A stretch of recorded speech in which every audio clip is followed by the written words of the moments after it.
Now, Count on 2, live and local in the Lowcountry. This is News 2 at 6. A tip and months-long investigation leads to the confiscation of over 25 illegal slot machines. Who police say is responsible for the operation? And this police officer has dance fever. Tonight we speak with the officer caught on camera dancing his heart out. Good evening, I'm Brendan Clark. I'm Carolyn Murray. Charleston County Sheriff's deputies say a business owner was busted for running an illegal gambling parlor. Yeah, take a look at the photos. More than a dozen illegal gambling machines were seized from that business in West Ashley last week. A warrant led to the discovery of nearly $16,000 of suspected gambling proceeds. News 2's Deanne Roberts is live outside the business where Charleston County Sheriff's deputies confiscated those machines. Deanne, this was all part of an ongoing investigation, right?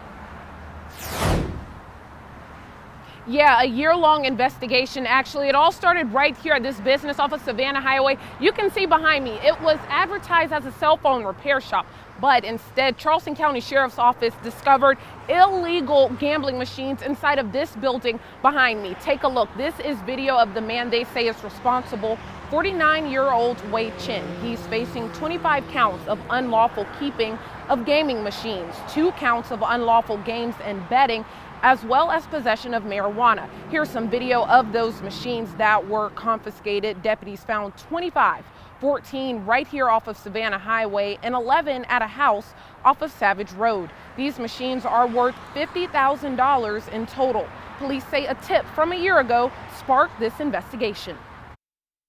We received a tip about a gambling operation that was going on off of Highway 17. My detectives investigated it further. We were able to get into the business and actually play some games, and from there we served some search warrants, which led us to another search warrant. So we total had 3 businesses and a residence that we served search warrants on, and we were able to get a total of 25 gaming machines. Deputies say this arrest was extremely important because it could lead to more illegal activities that could be going on, such as human trafficking and money laundering. They told us this is still an ongoing investigation. Count on us to bring you the latest. Reporting live in West Ashley tonight, Deanne Roberts, Count on 2. Some Charleston County School Board members want control over their own pay, and right now board members earn about $25 for attending each meeting. The South Carolina House will discuss amending the bill which created that salary way back in the 1960s. News 2's Libba Holland spoke with board members about the possible change. I think board members do a lot of work. Our work is tireless, it's never ending. Charleston County School Board member Michael Miller says he's made about $825 this year serving on the board, but he's put in more than 800 hours of work. First of all, I think we need to look at the time in which that law was written. It dates back to 1967. He says it's about time the law has changed. Board work was probably comparable to what everybody else was doing at the time. Again, 40, 50, almost 50 years later, I think it may be time to reassess. And that seems to be the reasoning for one of the bill's sponsors, Senator Sean Bennett. He wrote to us saying, in part, quote, "It is also clear that the compensation for this board has not kept up with the times." He goes on to say, "It is also my hope that if changes are made, those changes will make it possible for qualified and impactful candidates to participate in the system." The bill would cap the raise at $800 per month per board member, $900 for the chair, and would take effect after the next election cycle. Board member Priscilla Jeffrey says she does not support the pay raise, saying, quote, "Not because I don't spend an inordinate amount of time on school board business, but because it would take money away from the education of our students." Miller says if the measure passes, the board would have to find room for it in next year's budget, but he would not want it to affect the quality of education for the students. Looking at something as archaic law as 50 years ago doesn't really seem to make sense in 2018.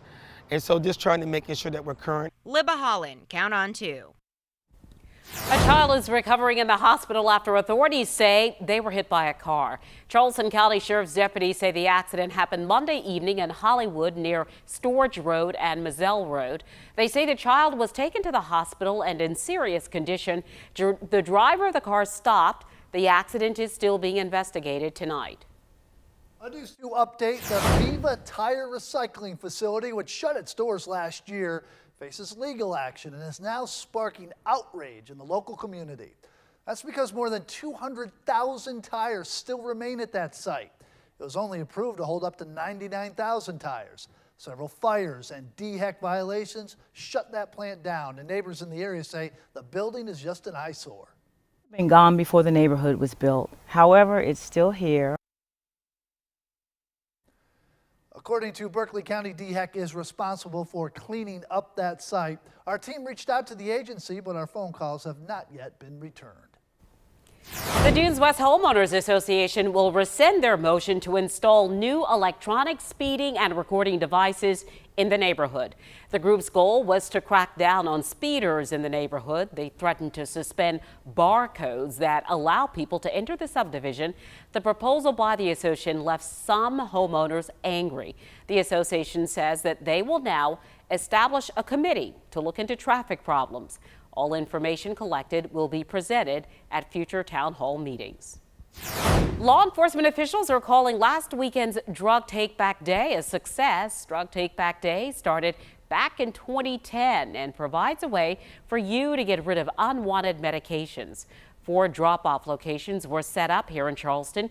Were places where you could go and take those prescription drugs and give them no questions asked. This safe way of disposing of medication helps to protect both you as well as the environment. We collected over 200 pounds worth of old medicines, and that gets a lot of bad medicines out of medicine cabinets so that they can't be abused, and it keeps them from winding up in the water supply or the garbage too, which helps the environment. If you missed Drug Take Back Day, you can always dispose of old drugs at the Medical University of South Carolina Hospital, the Public Safety Office, the Mount Pleasant Police Department, or the CVS store on St. Andrews Boulevard. The South Carolina Department of Agriculture is looking for hemp farmers to take part in a pilot program. The SCDA now accepting applications for the program on its website.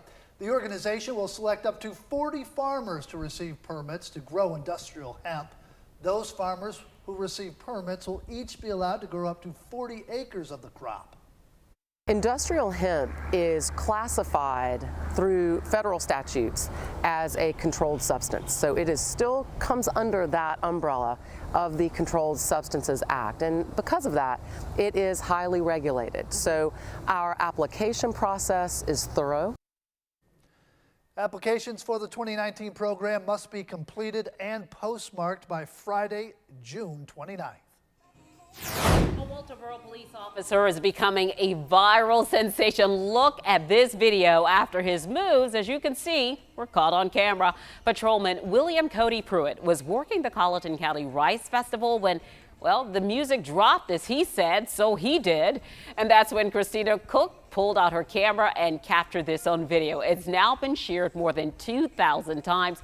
And Pruitt says that it's nice for the department to get some good press. Especially nowadays with all the negative stuff that you see on media with law enforcement, I like to be the one person who puts a positive vibe out there for police officers. If by me dancing can do that, I'm happy with it. All right, Officer Pruitt, he says if it helps build a relationship with his community, he would dance all the time. Good for him.